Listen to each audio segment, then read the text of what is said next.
Hey guys, Professor Bill, Comic Book University, and X-Force, issue number 18. Okay, this wasn't the fastest book in the world. This ain't no easy, clean read. You are supposed to read this slowly and methodically, and it is supposed to let horror start to seep in. That's the element of the day. Let's get going with who made this comic book. We'll discuss the book, believe that. So this issue is called Shadows of the Mind, almost like Shadow King. Benjamin Percy is the writer. The artist is Gary Brown. Guro FX doing the colors and the letters by VC's Joe Caramagna. Tom Mueller on design and the cover art. Joshua Cassara and Dean White. Rob Liefeld does the Deadpool 30th anniversary variant cover. Thought he wasn't working with them anymore. Maybe this was commissioned well in advance. I don't know. Anyway, don't really care. Let the man make the money that he wants to make. Jonathan Hickman is still the head of X. Let's get going from there. So, the beginning of this book with Black Tom walking in before he gets consumed by his own veg. That sounds weird, but it's actually very accurate compared, with what was said in the book. That was really good. I dug that. The monster that he sees in the distance, I can see you, but I can't feel you. That was a great, excellent beginning to this book. Later on, the book isn't quite as good, but we do still see some pretty amazing stuff. Some amazing art by our guest artist. Good job, my friend. Very good job.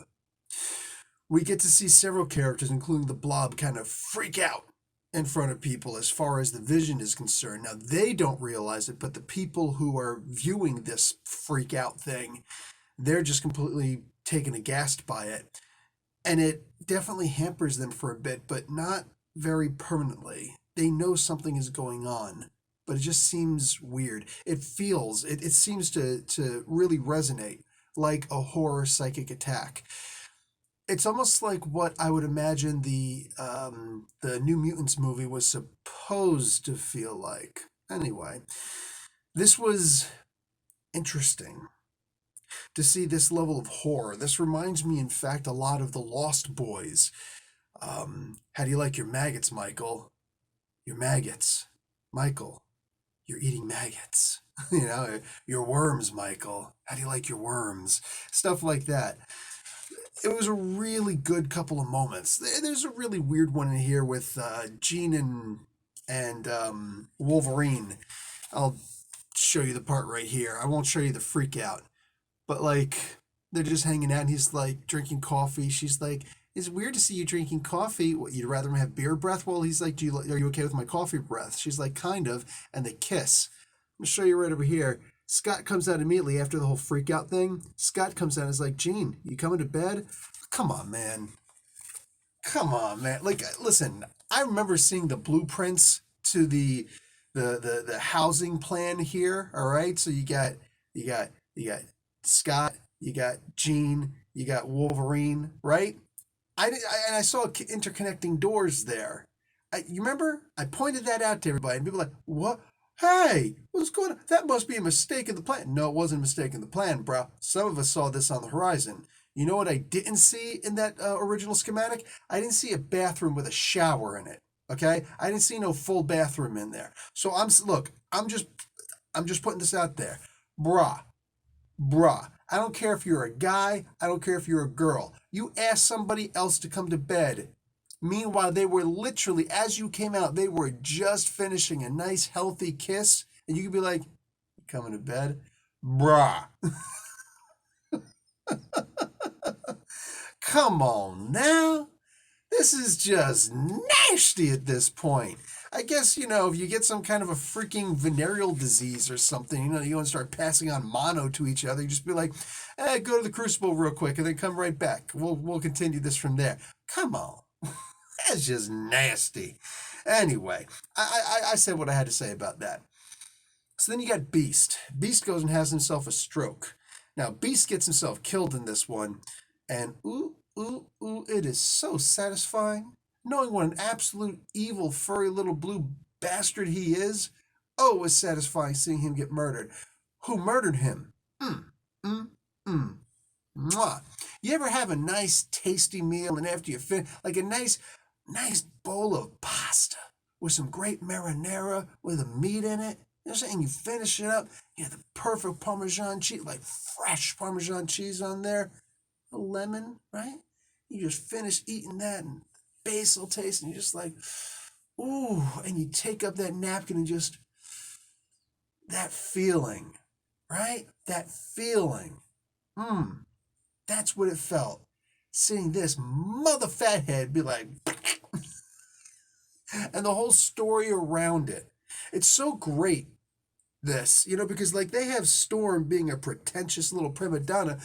I am a goddess, and I am too great. Shut up, you're a mutie just like everybody else, man. Shut up. God, I hated that. In this particular case, you got a couple people talking about, with what's in our heads, we can't afford to not immediately die and go through the process. We can't afford it. Any information that would be lost in between mind readings, we'll get it back. We'll get it back.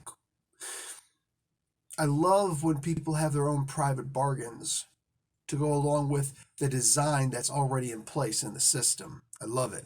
It also terrifies me a little bit because the person involved, I'll just simply say Jubilee Part 2, she, it's starting to make me curious about her and the stuff that she's got in her head too. Anyway, I'm not going to get too much into that.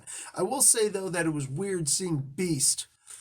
I know this was his own dream, but Beast being a kid but blue and furry while he was in a classroom,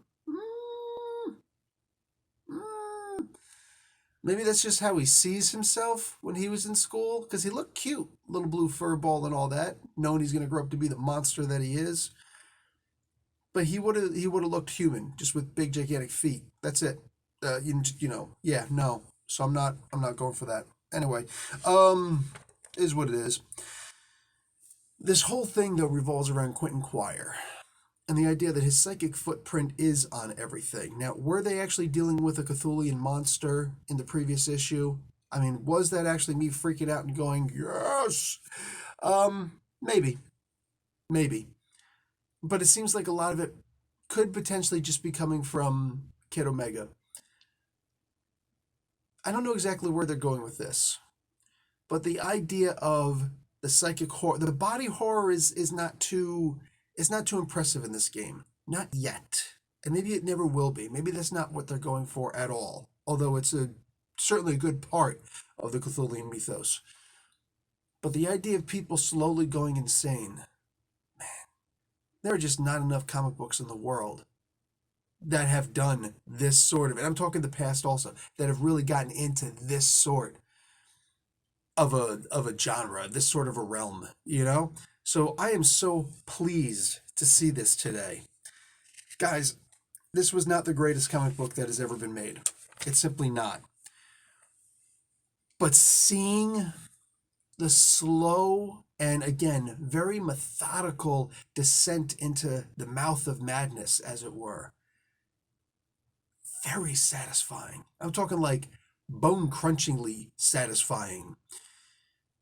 Yeah, Percy could go with this for a long time to come, in my opinion. He could go with this for a whole arc of just terror before we actually come to the conclusion of what's going on.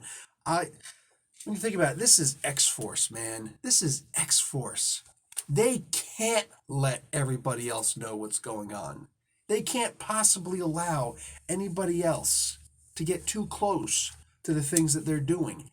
Anybody, including the council, right? The Silent Council can't know to this level of what they're doing. They have a level of autonomy and freedom outside of the standard laws of Krakoa, few though they may be.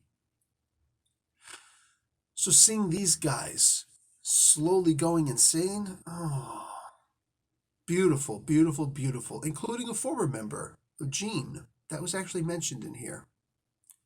I like what I'm reading. I do. And it doesn't have to be tight. This doesn't have to be clean. You know how you want like a very decisive story. Not with this kind of a story. That's not necessary. It could work, but this works also. Guys, I'm going to wrap this one up. I really enjoyed what's happening in the X-Force comic books right now, man. This is what I'm talking about. When you've got somebody who's so powerful, this almost feels like how they could have started out the Dark Phoenix saga. You know, all these great powers. Case in point, Kid Omega. Mm, mm, mm. It's a thing of absolute beauty. I'm glad to be along for this ride. Talk to you guys later. Like the video, watch an ad. Professor Bill, Comic Book University. Class dismissed.